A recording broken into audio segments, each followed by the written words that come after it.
friends, to another episode of my very first home. Tonight, we're talking about planning because if you're treating your first home as an investment, you know that businesses plan the road to success, a roadmap with a vision in planning.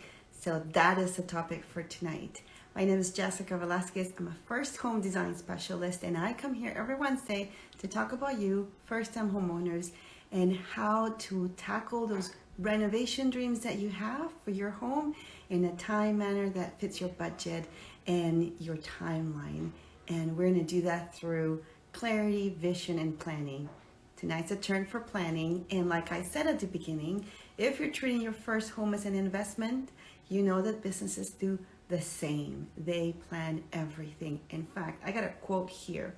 It says, the planning process provides the information top management needs to make effective decisions about how to allocate the resources in a way that will enable the organization to reach its objectives.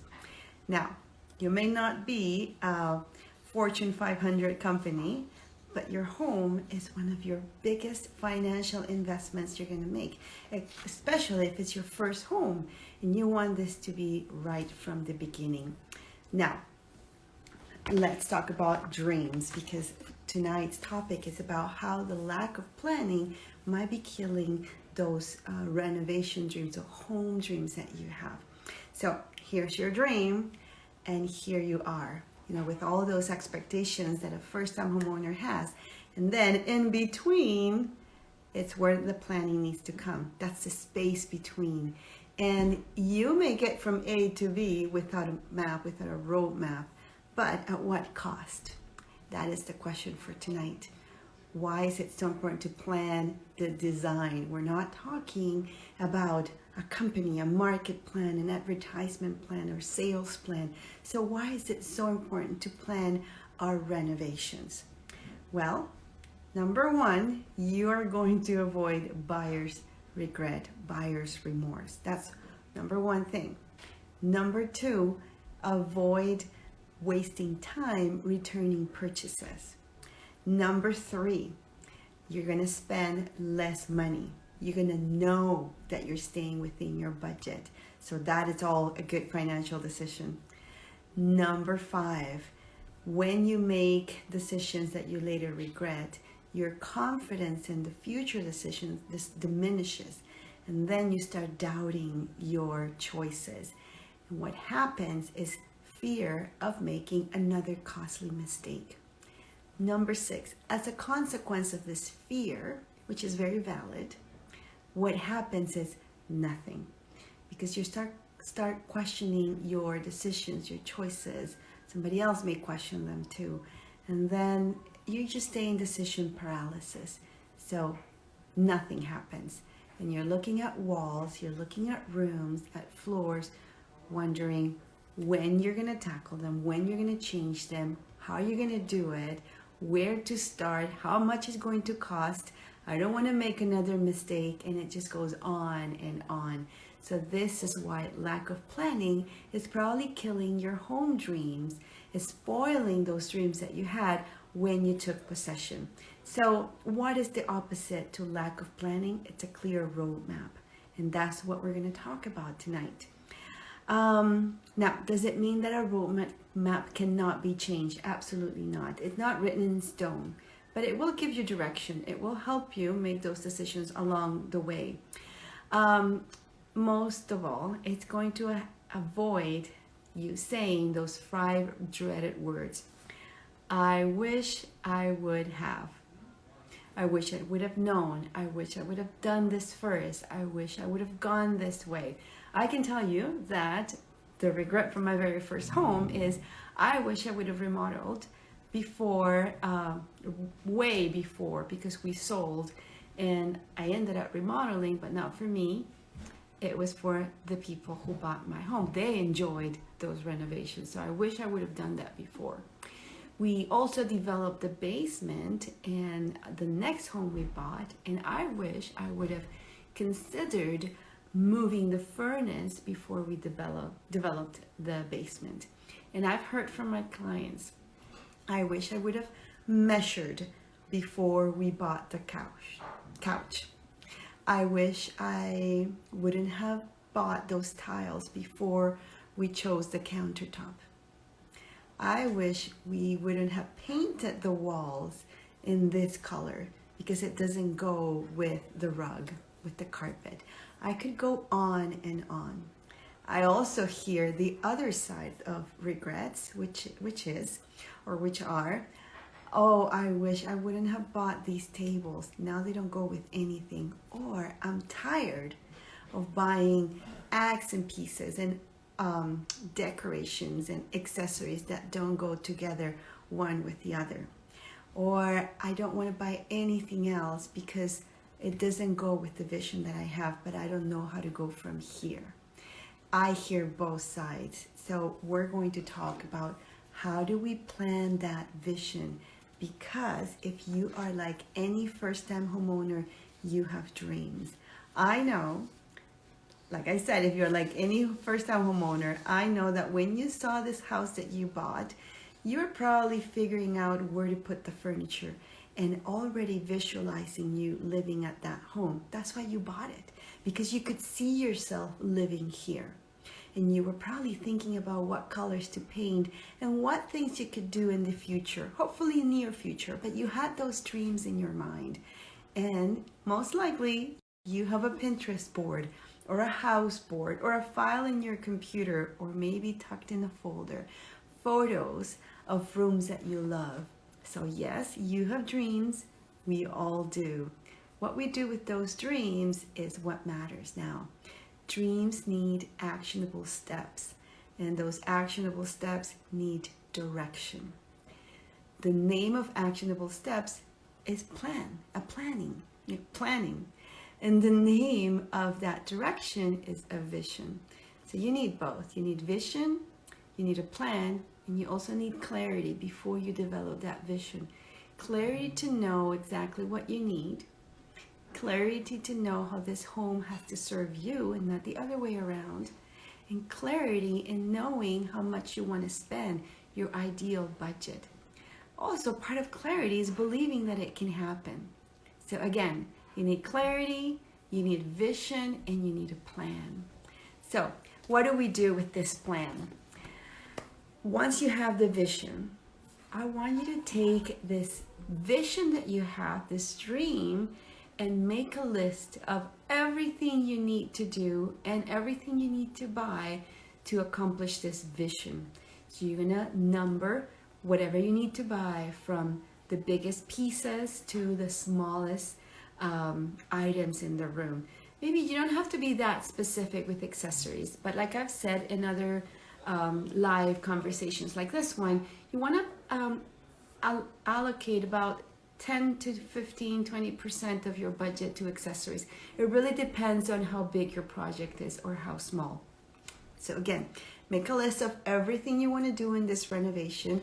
Don't forget labor. Everything has to go down on the list, from taking the baseboards down to patching the walls, painting, the rails for your curtains, the hardware, everything. Put it on this list. The next thing you have to do is price them. Price each one of them, each category. Now, you may say that you have no idea what you want to do, or you haven't chosen the rug or the countertop or the tiles or the couches. That really doesn't matter. All you need is to get estimates of the average cost of what you're planning to buy. You're not making any decisions, you're not purchasing anything, you're going window shopping, and you're making estimates of how much this vision will cost. Once you have that vision, then you have to sit down and compare the total cost of your shopping list to your ideal budget. There are only 3 possible scenarios. 1, you're right on budget. Congratulations. 2, you're over budget. And 3, you're under budget. And if you're under budget, great, you did awesome. But if your shopping list, if your renovation comes over your budget, then you have, 4 options.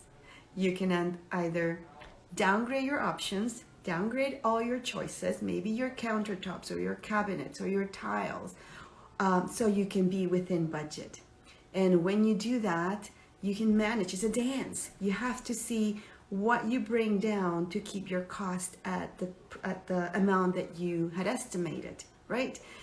Maybe you'll spend less on the countertop because you really love these cabinets. Or maybe you love the wallpaper and you want to keep the wallpaper, but you know that you need to lower the cost of your flooring or your furniture. So you have to play around with your numbers.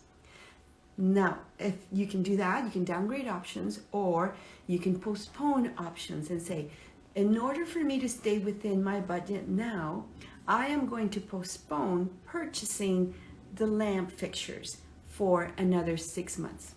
That's another option. Another option would be canceling at all some of your choices and say, well, you know what, I'm not going to install the new electrical fireplace that I was thinking about because I want to put most of my budget in A, B, and C.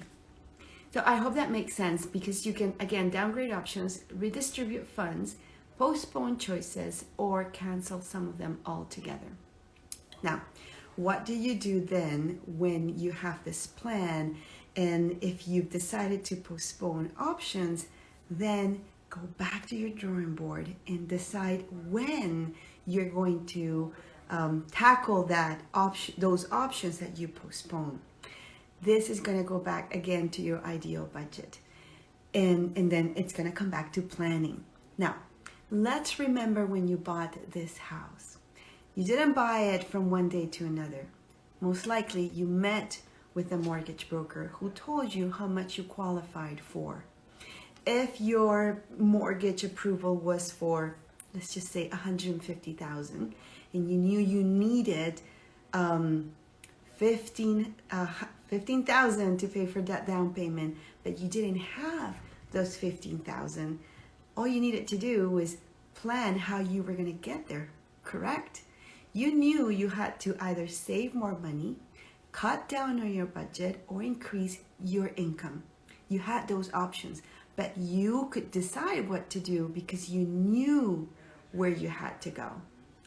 If your mortgage approval was for $150,000, you had $15,000 for down payment, but you wanted to buy a house for a bigger amount, for a larger amount, then you knew that you had to then probably either qualify for more and increase your income, or increase your down payment to compensate for that amount that you needed to pay more in terms of down payment.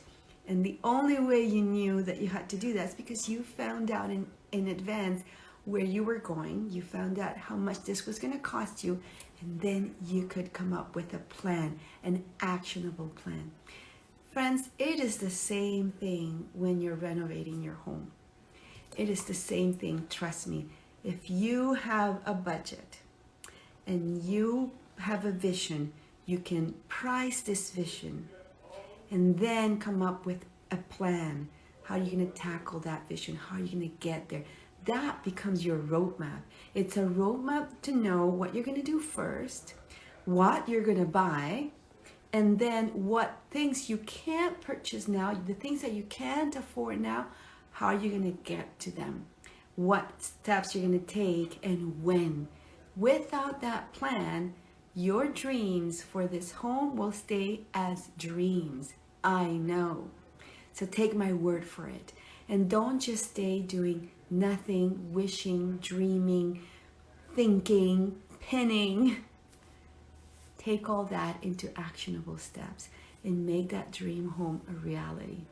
Like I've said before, I want every first-time homeowner to love their homes, to love your home now, the minute you take possession, not in 5 years from now, not when you think you can afford it.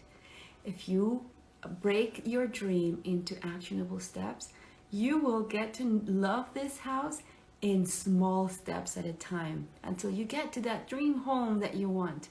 But in the meantime, you were doing something. You were working towards that dream. Don't stay in nothingness. Don't stay just wishing and thinking and pinning. Do something about it. Even if you have to just do one room at a time, one corner at a time, one project at a time. At least you're working towards it. So, like I said, plan it, go to clarity, develop a vision, and plan your roadmap. If you do those steps, I guarantee that you will love your home a lot faster than if you don't. This is it for today. I hope that you are motivated to plan those dreams. And also, I hope you look forward to my free guide that is coming up November 6th. It's all about settling in this new home faster. And we're going to start with your living room. We're going to start knowing how to accessorize, how to do it right from the beginning, so you don't have to regret, you don't have to think, I don't want to buy one more table, because nothing goes together. We're going to do it right from the beginning so you can feel settled and at home faster and quicker, and hopefully right before the holidays come. So until next week, have an awesome week and happy planning.